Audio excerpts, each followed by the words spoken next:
Coming to you live from the Old Ford Tough Studio. Boomer Esiason, Greg Giannotti. It's Boomer and Gio on the Fan. Simulcast across the country on CBS Sports Network.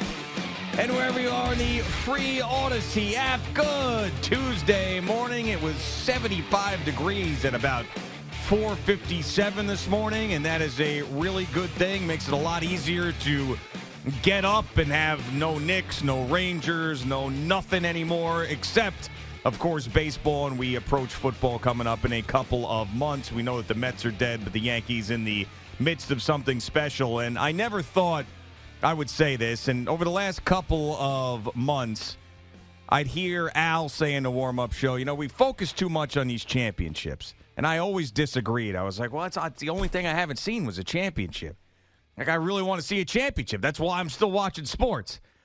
And then Boomer came in yesterday, and he said, I really appreciated this journey that the Rangers were on. And I thought to myself, man, I have been wasting so much of my sports fandom only focused on my team winning championships that I think I have ruined a lot of my fun as a sports fan. And I got to change that now in my 40s. I'm going to be 42, and I'm going to change that. And I am going to start appreciating the journey more, Boomer. And if, like, think about it. Here's another reason why I was thinking about this. The Mets are done, right? I mean, essentially, it would take a miracle for them to get back into it. There's some of these great regular seasons that they had. Like, I wasted the 2022 regular season when the Mets were having such a great regular season thinking how they were going to blow it. And now it's all I remember about that season is how they blew it. So this, mark my word, this is a turning point for me, man. Good morning, Boomer. How are you? Good morning, G. And, you know, I would – here's the thing. In the sports media world, who has a better job than we do? No, nobody. Nobody. I mean, we get to live, you know, whether it be a bad season or a good season. But as a sports fan and as a former professional athlete, I didn't know if you knew that. Sometimes I think you forget that. Yeah. You know, there's a lot of headache and heartache and so much that goes into a particular season, whether you're on a winning team or a losing team. You know, I was on a couple winning teams in my career, and there's nothing like it. There's just nothing like it, and the fans are involved, the city is involved, and everybody gets behind you, and you can feel this such an optimistic and positive feeling around the team and around you, and you actually look forward to going to work every day. It's kind of like coming here. Yes. We feel great about coming to work every day. So I don't know when this happened to me, and I somewhere along the line, it all kind of meshed together as a former player and then as a hardcore fan from my days as a child here in New York. There was something that I appreciated when a team gave me a season that I could actually say I look forward to their next game. And that was part of the journey. Now, this Ranger team is a very likable group of guys. They are a very close group of guys. They have been over 3 years. There's been coaches that have gone in and come and gone here for that particular team. But essentially, it's still run by the same hockey operations people. You know, Jeff Gordon did a great job rebuilding the team. Then he and John Davidson got kicked out, and then Chris Drury kind of was handed what he's been working with over the last few years. So to me, it's like when you start the season and you go on this run and you have this backup first ballot Hall of Fame goalie, Jonathan Quick, saved the season essentially in the beginning of the year. It's a great ride, and they're winning games that you never expected them to win. And in New York, we don't win anything anymore. I mean, that's bottom line is we've had a lot of really bad years. The Yankees in 2009 and the Giants in 2011, and then after that, it's been nothing. We haven't seen a championship since then. So I think that's another reason why I'm like, man, like you don't know. Even with all these teams here, you have no idea what the hell is going to happen. And I think this Knicks season, too, because this is one of the first times ever, and I know there's a big debate around here at WFAN, did the Knicks blow it, or was it the injuries, or do you think it was a good season, not a good season? And going into the Pacers series, I was like, well, if they lose this series, then that's brutal. But how did they lose Yeah, the right. series? They lost 1 million guys that got hurt. We understand. But that was one of the first times ever that you end the season and you're like, man, like, all right. It was still a lot of fun. It was a great season. And I'm happy with this team and looking forward to the future. Now, there's going to be other teams that we have high expectations for that are not going to meet it, and we're going to be upset. But There's going to be other teams that exceed those expectations, and I've been so focused on that end result that I think that's what's made me a miserable sports fan. When you always say this to me about the Vikings, too, like, oh, they could be the team that's like 2-14, 2-15 every single year. They're not. They seem to be in the playoffs or in the mix, and I'm like, yeah, but they've never won. Yes. Right? That's right. So then I hate them, but I really should be like enjoying some of those seasons when they were good. A lot of it depends on how these seasons end. Now, last year for the Rangers, I told you, I came in here pissed. I didn't like it. I didn't like the way that they wilted to the Devils. They had a 2-0 lead and they end up losing the series, and they're out. They fire the coach, and supposedly this new coach comes in, and he's going to have a new defensive perspective on things, and he's going to be able to motivate the players. And they got 2 rounds farther than they did last year. Yeah. And I enjoyed every single minute of every single game. As excruciating as the loss was in Game 6 down in Florida, I mean, the next morning I woke up and I was like, man, I really had a fun time watching them this year. And I can also say the same thing about the Knicks. I mean, like, I had basically been on the sideline as a Knicks fan for 20 years because of the disastrous decisions that have been made about the people who are running the organization and how they went about running the organization. Felt like they were building something under Donnie Walsh, and all of a sudden, boom, out of nowhere, the Carmelo trade happens when it didn't have to happen. He could have been signed in free agency the year, after that year was over. You didn't have to trade half the team to bring him here. And then that's when I was like, you know what, this is brutal. This is really stinking. And then they bring in Phil Jackson. You had the whole Isaiah Thomas thing.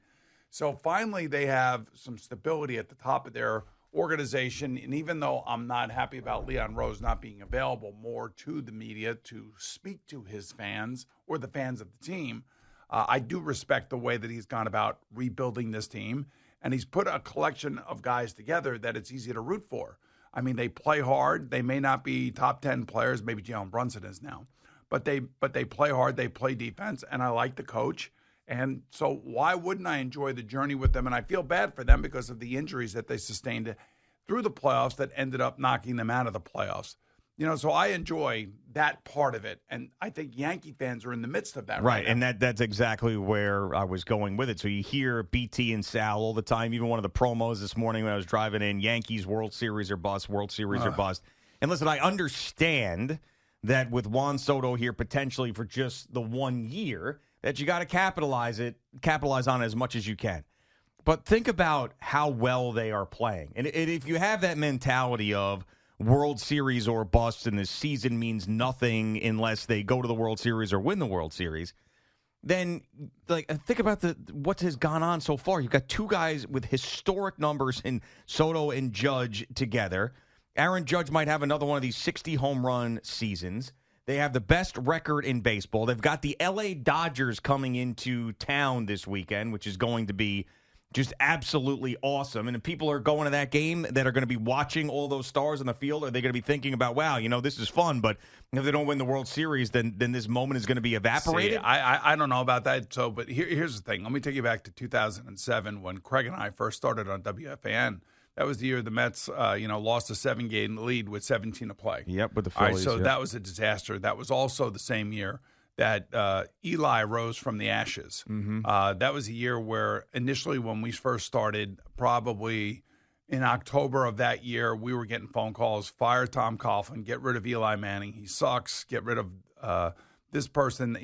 Giant fans were livid back then. We all tend to forget that, but I remember living through it and trying to defend Eli and saying he was a young man and you got to give him a chance. We got to, we can't just throw him off the field. I mean, he does have DNA that tells you that he's going to be a success in some regard. And all of a sudden they go up to Buffalo late in the season. It's an ugly, ugly game. And I think it's the Ahmad Bradshaw and the Antonio Pierce game where they beat the Buffalo Bills and all of a sudden their season kind of turns around. And it was such an exciting time because it was so unexpected. Like nobody expected the Giants to do what they did. Nobody expected in the middle of the year for that Giant team specifically to go as far as they did, and then to go on the road and win all these games on the road in as a wild card entry. And and that's the exception, not the rule. Yeah, obviously. I know that, but that's what I'm saying. Like, it was amazing. That I remember that, and I'm saying how lucky we were as a radio station and as we were as a radio pair that were just getting started to have kind of both of those things happen, because you had the negativity of the Mets, and then you had the surprising positivity of the Giants. And like now the Yankees are where the Mets were back in 2007. We all expected, now I'll never forget, we were talking about the Mets pitching staff. They're loaded. There's no way that they're going to lose this. They have such great starting pitching. And, of course, they lose everything.